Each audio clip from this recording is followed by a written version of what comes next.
I'm officially starting the diabetes Q&A, and I thought this was a really good place to start because I, as a type 1 diabetic, don't like when other people smother me. And I think the most important thing to do is ask questions. Ask your spouse, what do you want me to do to help you? And one thing I can add to this as an experience I'm having with my son, who is now diagnosed with type 1 diabetes almost 4 months ago, stop asking, are you okay? Because that's what we always want to do. I do it all the time. People do it to me. Just stop asking, are you okay? I'm just sharing this one because it came from Zach. Zach, this is a running joke that we have that I am the reason. It's my fault that he has type 1 diabetes. It might be genetic, it might not be. There's still so much up in the air, but this just made me laugh. No one in my entire family, parents, grandparents, anyone has diabetes. It was a huge shock when I was diagnosed. I guess not as much when Zach was diagnosed. And we did this test for Nora called trialnet to see if she has a genetic marker, and she does not, which is great to hear. I love this question because the answer is different for every single diabetic. We all react to foods differently. For me, it's oats, which always makes me sad because I love oats and they're such a healthy food. And every time I eat them, my sugar spikes. The first thing that I'll say is there is no correct way of handling a child with diabetes. You really want to leave it up to your child. Do they want to be more public? Do they want to be more private? And then go right along with what they want. Zach has no problem being public about it, and that's why I share. It's all because he gives me permission. I'm such a sucker for people saying they have a dumb question. I'm like, there are no dumb questions. So I got to answer this one. Do I feel the insulin going in? The answer is no. When you first put the needle in, the needle that puts the tube in, that you sometimes feel with a pinch, but not the insulin going in. These days, most pumps are waterproof. Some of them, like Omnipod, you can wear full-time in the shower, in the bath, when you're going swimming, all those things. The T-Slim that I'm on now and the Medtronic are both not meant to be underwater for too long, but they're totally waterproof. I was on the Medtronic pump for many, many years, and I was very happy with it, besides the whole calibration thing, which if you know, it's such a pain. But when Zach was diagnosed and we decided he was going to go on the T-Slim, I really wanted to be on all the same machines as him, so that's why I switched. Every single time I eat, I ask myself, is this worth it? How much insulin do I need to take for it? I am never not thinking about my diabetes when I am choosing to eat food. I could eat whatever I want, I just have to calculate and know how much insulin to take. So Zach was only diagnosed 4 months ago with diabetes, but the thing with the pump is you got to go through insurance, and sometimes insurance can take a while. In fact, a lot of insurance companies say it could take up to 6 months when you're diagnosed to get on a pump. So we actually got it kind of early.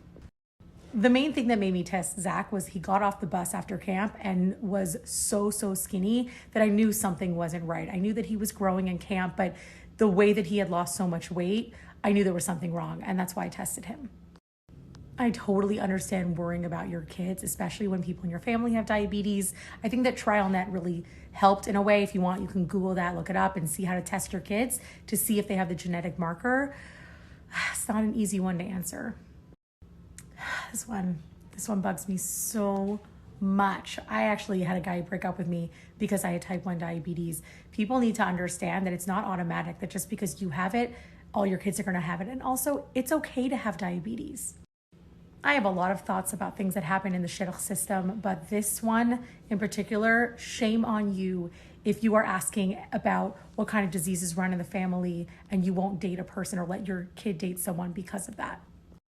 I wanted to share this question because I don't really know what it means to have diabetes burnout.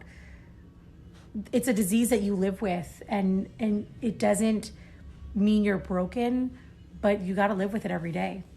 This one always kind of makes me laugh because my first thought was, what is diabetes? I had no idea.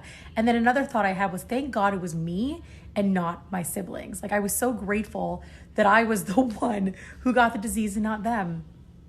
It's wild. I personally like eating low carb, although it is not necessary as a diabetic. That is a big time myth. And especially it's something that we were taught a long time ago, where now it's more about making sure you're counting your carbs and giving yourself the right amount of insulin for whatever you eat. So this one's always fun because a lot of people are like, why don't you use the Omnipod? I used Omnipod for 10 years. That's the tubeless pump. I had a lot of issues with the technology. There was a lot of stuff. If you love it, you love it. It just wasn't for me. When Zach was diagnosed, we did give him the option of whichever pump he wanted to go on. The thing with the Omnipod is it's still a little behind in the technology, and it's not a looped system yet. That's a lot to explain. So he decided he and I would be on the same pump together. So I'll tell you, when I first switched from the Omnipod to the Medtronic and now T-Slim, the tubes took a little bit of time to get used to, and now I am totally fine with them. But please pick whichever pump is right for you. Don't do it just because I like it. This is kind of a complicated one, but basically the CGM is a continuous glucose monitor that tests my sugar every 5 minutes, and it sends that information over to the pump, and based on whichever pump you have, it does whatever it does with it. This is the last one I'm going to answer for now. I'm going to save all this as a highlight, but my main thing that I remember is that every single day as a diabetic is different. So you could have a hard day or a hard week, and then the next day you wake up and it's so much better. So it's like, just get through today and know tomorrow is going to be different.